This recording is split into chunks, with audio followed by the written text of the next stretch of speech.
నమస్తే, నేను Chandana. Welcome to great Andhra. ఇప్పటి వరకున్న టాప్ స్టోరీస్ చూద్దాం. జగన్ ఇచ్చిన క్లారిటీ చాలలేదా బాబు? పచ్చగూటిలో అదే చిలక, అవే పలుకులు. కవితకు దక్కని ఊరట. రామకృష్ణారెడ్డికి అనపర్తి సీటు లేనట్టే. రాజుగారు అడుగు పెడితే రచ్చ రంబోలానే. ఉల్టా చోర్ కొత్వాల్కో డాంటే అనే ఆధునిక రాజకీయ నీతికి నిలువెత్తు నిదర్శనం చంద్రబాబు నాయుడు. తప్పు తన వైపు ఉన్నప్పుడు అదే తప్పును తన రాజకీయ ప్రత్యర్థుల మీదకి పులిమేస్తూ మరింత రెచ్చిపోయి మాట్లాడడంలో చంద్రబాబును మించిన వారు లేరు. పింఛన్లు తీసుకునే ముసిరి వాళ్లకు ఇళ్ల దాకా డబ్బులు వెళ్లనివ్వకుండా అడ్డుపడి 30 మందికి పైగా అవ్వాతాతల ప్రాణాలు బలి తీసుకున్న చంద్రబాబు నాయుడు ఈ చావులన్నీ కూడా జగన్ పుణ్యమే అంటూ ఎంతగా ఎదురుదాడి చేస్తున్నారో అందరూ గమనిస్తూనే ఉన్నారు. అదేవిధంగా ప్రత్యేక హోదా విషయంలో కూడా చంద్రబాబు నాయుడు మరియు ఆయన కోటరీ ఆయన కీ ఇవ్వడంతో మాట్లాడుతున్న వారు అందరూ కూడా జగన్ను నిందిస్తున్నారు. అయితే ఈ మాదిరిగా ప్రత్యేక హోదా విషయంలో జగన్ మీద నిందలు వేయడం కరెక్టేనా అనే చర్చ ఇప్పుడు నడుస్తోంది.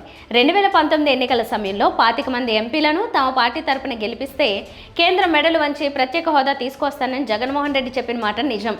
గెలిచిన తర్వాత పలుమార్లు ఢిల్లీ వెళ్లి మోడీని కలిసి ప్రత్యేక హోదా కోసం విన్నవించారు, కానీ పని జరగలేదు. అవును, నిజమే. ఆయన ముందు చెప్పినట్టుగా కేంద్రం మెడలు వంచడం అనేది చేయలేకపోయారు. కానీ ఇక్కడ ఒక సంగతి గమనించాల్సి ఉంది.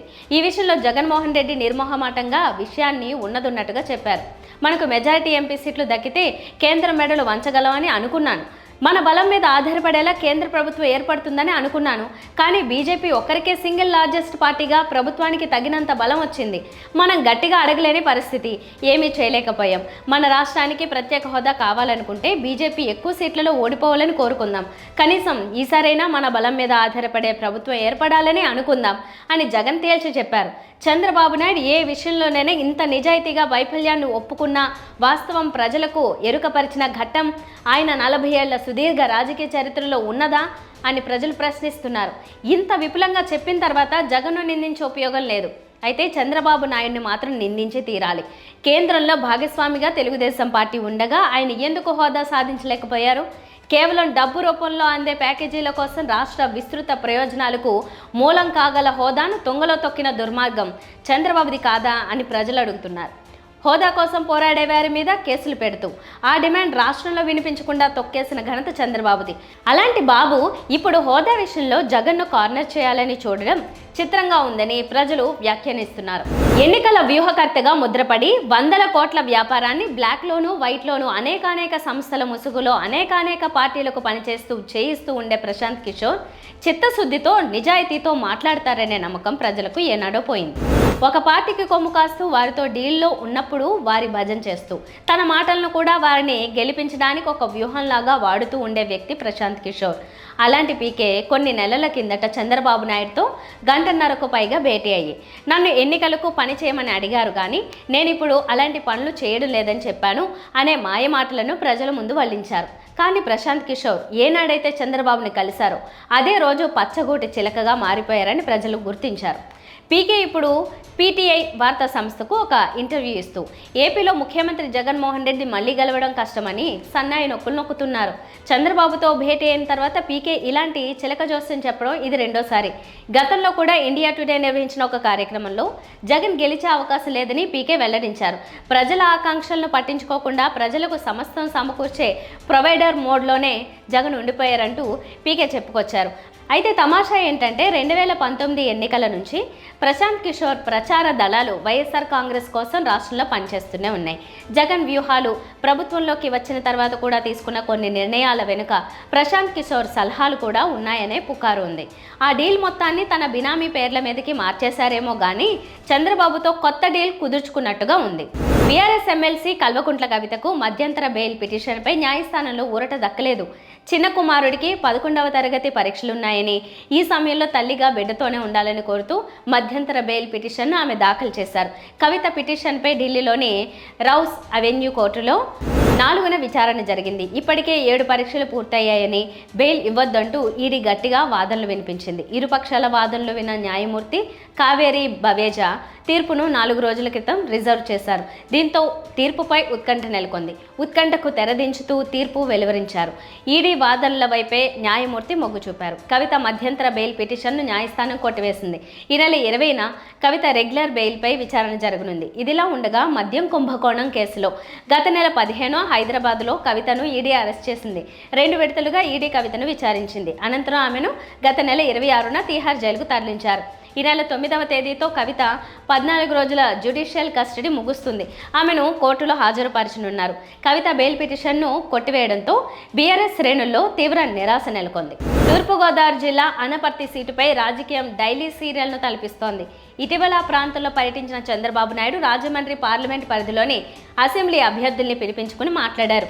ఈ సందర్భంగా అనపర్తి టీడీపీ ఇన్ఛార్జ్ నల్లమిల్లి రామకృష్ణారెడ్డిని కూడా పిలిపించుకుని చర్చించారు. బీజేపీతో చర్చించి అనపర్తి సీటు ఇచ్చేందుకు ప్రయత్నిస్తానని హామీ ఇచ్చారని రామకృష్ణారెడ్డి తెలిపారు. కానీ సీట్ల విషయంలో ఇక ఎలాంటి మార్పులు ఉండవని బీజేపీ జాతీయ నాయకత్వం తేల్చి చెప్పింది. నర్సాపురం పార్లమెంట్ అభ్యర్థి భూపతిరాజు శ్రీనివాస వర్మను మార్చుతారనే ప్రచారం విస్తృతంగా సాగుతున్న సంగతి తెలిసిందే. నర్సాపురం పార్లమెంట్ స్థానాన్ని టీడీపీకి ఇచ్చి కడప లోక్సభ సీటును తీసుకుంటారని కొంతకాలంగా ప్రచారం జరుగుతోంది.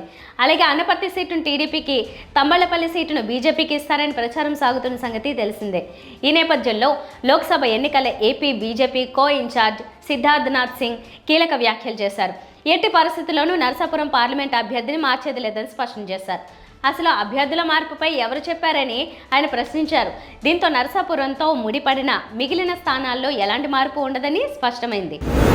Candidate Srinivas Verma ji, and I am quite confident that with everybody's blessing he will be victorious and he will be the member of parliament of Narsapuram. Who has said to you? Who's Pracharam? Rumors. You don't like him? You don't like him? You like him, na? I love him and my party loves him. And a parliamentary board chaired by nobody but the Prime Minister decided that the BJP worker will be given, and the words were the worker needs to be honored. So we have decided to honor him, and there is no change. So don't believe in any rumors. I am confirming more than 100% it is a strategy by the opposition, and such strategy we don't fall for it, and I'll be happy the same is reported by you also. దీంతో ఇంతకాలంగా సాగుతున్న నర్సాపురం, కడప లోక్సభ స్థానాలు, అలాగే అనపర్తి, తంబళ్లపల్లె స్థానాల్లో ఇంతకుముందు ప్రకటించినట్టుగా ఆయా పార్టీల అభ్యర్థులు పోటీ చేస్తారని తేలిపోయింది.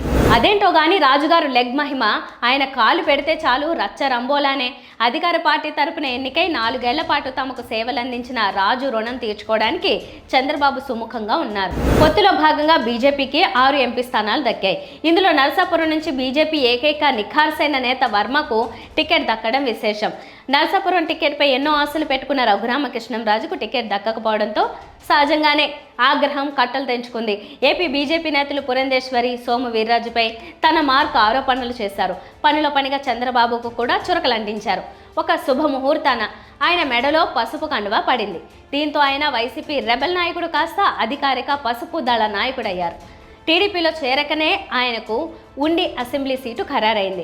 అసలే ఉండి టీడీపీలో తనకు సీటు ఇవ్వలేదని మాజీ ఎమ్మెల్యే కలవపూడి శివరామరాజు ఇండిపెండెంట్గా పోటీ చేసేందుకు నియోజకవర్గం అంతా తిరుగుతున్నారు. తాజాగా సిట్టింగ్ ఎమ్మెల్యే రామరాజును కాదని రఘురామకృష్ణంరాజుకు టికెట్ ఇస్తారని తెలియడంతో అక్కడి టీడీపీలో రచ్చ మొదలైంది. సిట్టింగ్ ఎమ్మెల్యే రామరాజును కాదని రఘురామకృష్ణంరాజుకు సీటు ఇస్తే రచ్చ మామూలుగా ఉండదని ఆయన అనుచరులు హెచ్చరిస్తున్నారు.